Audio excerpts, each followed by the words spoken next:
Well, it's classic cult brainwashing. They shave your head, sleep deprivation, they torture you, and then you're no longer a maggot. Then you're now a human because you're part of our group, and that's your only identity. And now in the public schools, the terror attack drills where they tell the kids it's real. They tell them it's the gun owners that are doing this. It's the conservatives. It's the libertarians. It's the homeschoolers that are going to do this. That's why we had to torture you. That's why we've got to watch you with cameras in the bathroom. It's their fault. And it's like all these different syndromes, the Stockholm syndrome. They start loving their abuser, and take all the FEMA drills and police training and government. It's like in your role. And when they run terror attacks, they do it through a script. And so everything becomes role playing. If you don't have your own identity, if you don't have your own moral compass that was taught to you, through your culture, don't trust the government, never snitch, stick together. Those were truly passed on ancient human attributes against tyranny. As they remove that, yuppies, trendies, liberals, they're all in a role, and they play a role, and it's like a 3-year-old playing princess or playing cowboys and Indians. And I remember when I was 3 years old, having a giant paradigm shift in my backyard when me and my friends were playing Batman and Robin, and it clicked. I said, I'm playing a role. I'm not really Batman. And I had this paradigm understanding that everybody was playing roles, and then I never basically did it again. Do you see what I'm saying? Exactly. And people really do become the role. When they get a job, they become their job. They tend to lose themselves as well. Mr. Postman actually becomes Mr. Postman. And same with Mr. Policeman. They get into this role and they don't think like an ordinary individual would ever think again.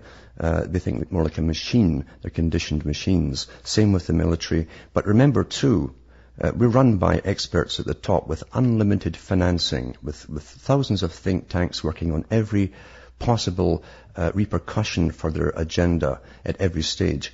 And they work out what the reactions from the public will be.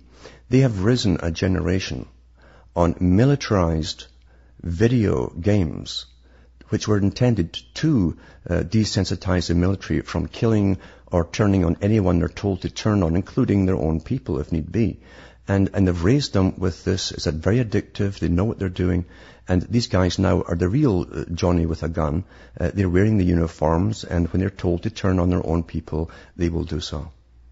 Well, they found... Yeah. Exactly. They found in World War I, soldiers would shoot people 1,000 yards away, but over half of folks, unless they were fighting for their lives, wouldn't shoot somebody 20 feet away. By Vietnam, with pop-up paper targets to habitualize instinctual shooting, they got it to where about 90% would pull the trigger up close. You must heighten your killer instinct or you will be dead, Marine.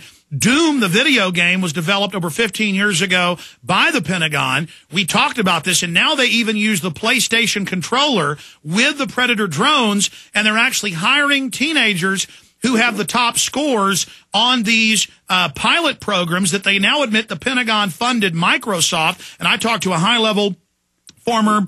Well, he's actually a Hollywood producer who, for 5 years, worked at the highest levels of Microsoft, and it's all basically a Pentagon program to precondition. And it was like, 20 years ago, they had The Last Starfighter, put in a science fiction thing where they put out these video games to find out who can beat the game. Then they land and say, you're now going to be part of the intergalactic starfighters. But instead of really working for aliens off-world that put these video games in, the Pentagon now admits they are literally getting the best robot pilots to now be in these trailers in Arizona or Nevada or New Mexico with drones 10,000 miles away, and they've been habitualized on very games designed to pre-program them.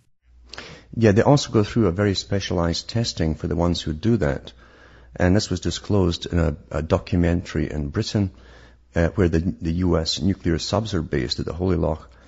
And the commander of the base was asked how they select the 2 men aboard every sub who put the keys in together. They look at the little computers and so on. Everything's computerized, so the little figures and so on aren't just continents and aren't just people. They're just like cartoons to them. But he said we select the psychopathic types because they will do what they're told, and they will turn those keys and they will press those buttons when they're told to do so because they can't empathize with other people. So they actually have selective courses and tests to get the right people to sit behind, as you say, in these trailers while they kill hundreds of people thousands of miles away that they never even see. And they have drill after drill after drill. Now, people are asking, well, how do they know who is the best drone pilot? Well, now almost all the games are interactive. And so it's all on a database. And now the Microsoft Xbox, the PlayStation with Sony, all these companies admit it's got voice identification, infrared face scan. They're now going to add pain sensors to the games. Remember, 20 plus years ago, that James Bond movie where they're global domination and they're playing the game and they're getting pain, when they get hit. This, again, it's all pre-programming, and they admit it. This is not our opinion. That's right. People don't realize that the biggest corporations out there were all funded by the government agencies. And I'm talking about legitimate, commercialized corporations. They bring up the guys like Gates to be the front man. They couldn't have competitors with different technologies giving it to the public. They have to make sure there's one. Remember their old saying through all the movies, there can be only one? Well, they make sure that they are the one. And they create these characters. They create real corporations that really make things. And his father was arming intelligence, the top board member on the eugenics organization, Planned Parenthood. And it's admitted that IBM gave it all to him so that they wouldn't have antitrust problems. And Microsoft is a fake spinoff of the eugenics corporation IBM. Yes, and the Gates family too go all the way back to Rockefeller. Because when he killed all the miners in the strike down in the States, turned a militia loose on them, they sent in PR guys, and Gates' relative was one of the PR guys who created the new Rockefeller, the philanthropist, the man who cared about poor people. Yeah. And now Bill Gates is giving free shots to the people in Africa, but then he gave a speech, and it's double speak to his people. That's why the audience laughed. The sickos laughed. We played the audio and video here just a month ago. And he says, we've got to get everybody's vaccine so we can cut the population by half. And everyone laughed and clapped. It was a sick psycho enjoyment. We're saying we're killing them out in the open, and they don't even see it. And it's, we're murdering. We have power, trampling and being trampled. We're priests of power. We're pressing on the nerve. What? We count. We're mega-deathing. We're killing. We count. Yep.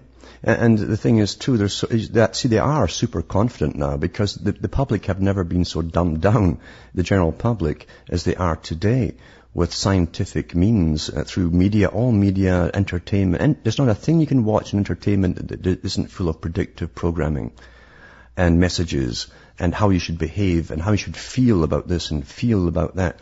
You're given it all. And they've never had such a dumbed-down population with inoculations as they have today. 30 injections before a child gets out of hospital after getting born. I mean, and then they're full of fluoride from then on. So we are really working on at less than half speed, to be honest with you.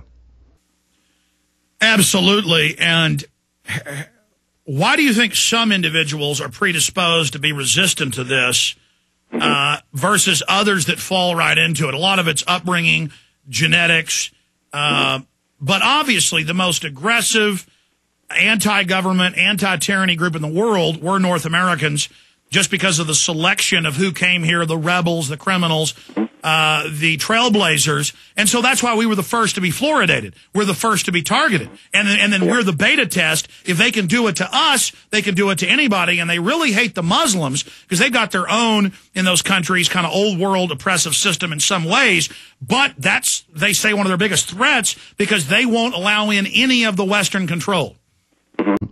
And the Muslims too. You see, the whole world is almost standardized. The whole world is almost standardized. The Muslims have held out. They have an intact culture, and they're autonomous to an extent too. They've traditionally never joined the world bankers. They've never, traditionally, they never used usury, so they can't get put into massive debt. That's been changing since the late 1800s, but still there are holdouts there.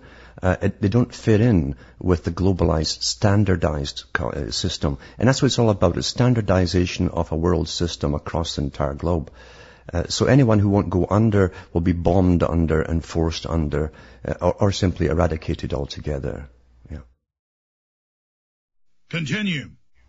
Well, it's the same thing too with the oil and all the rest of it too. We know it's just land grabs, it's mineral grabs, it's oil grabs.